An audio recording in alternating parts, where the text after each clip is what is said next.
Hi, Uncle Willie. What's your name and who are you? I carry the ancestral name of Koalano.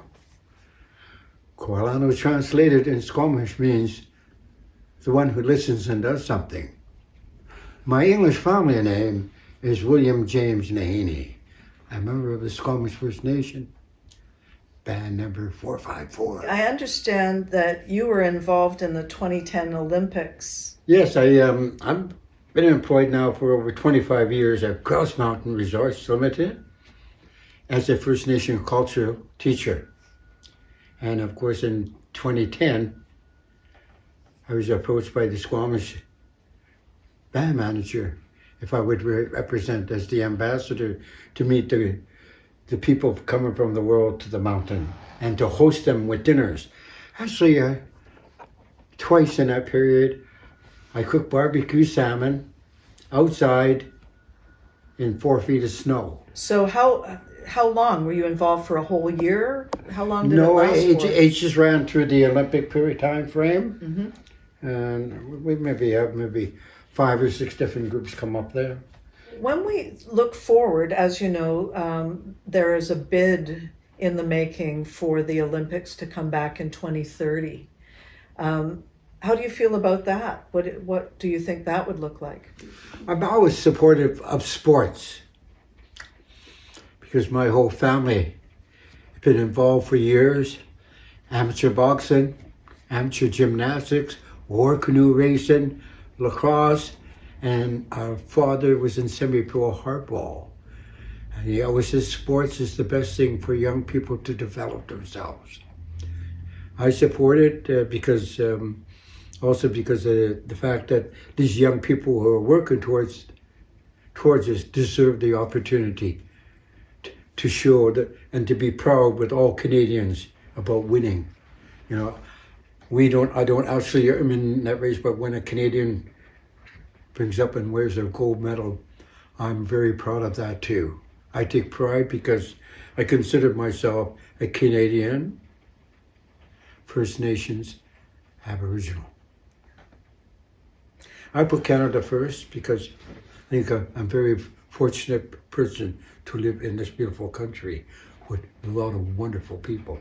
Now, you know that the records, the books from the 2010 Olympics are embargoed in the archives over there. How do you feel about going ahead with something like this without having the benefit of knowledge from what happened last time? Well, I think as I worked for a number of years as an event planner for the Squamish Nation. And whenever I planned anything, I want the hard, cold facts. I don't operate in the dark or blindfolded. Otherwise, there'll be too many mistakes made. It would be good for First Nation people to know whether that was successful or not. If it's successful, then we can improve upon it. If there were mistakes made, then we could identify and correct it so those things do not repeat themselves. But if we don't open up those records, then you may as well go into the Olympics, all the First Nations blindfolded and guessing as to what may happen out of all their planning. So I would prefer that those books be opened up to our people. And I think if our people are going to involve themselves, they're going to want to know what those facts are. Our people have been going too long in the dark, and too many things have been held away from us. We've been kept like a lot of stuff like mushrooms in the dark. And it's time to end that process and to open up those books. If they don't want to open up, I always kind of think maybe like our people, they have something to hide. Who's hiding it? Why?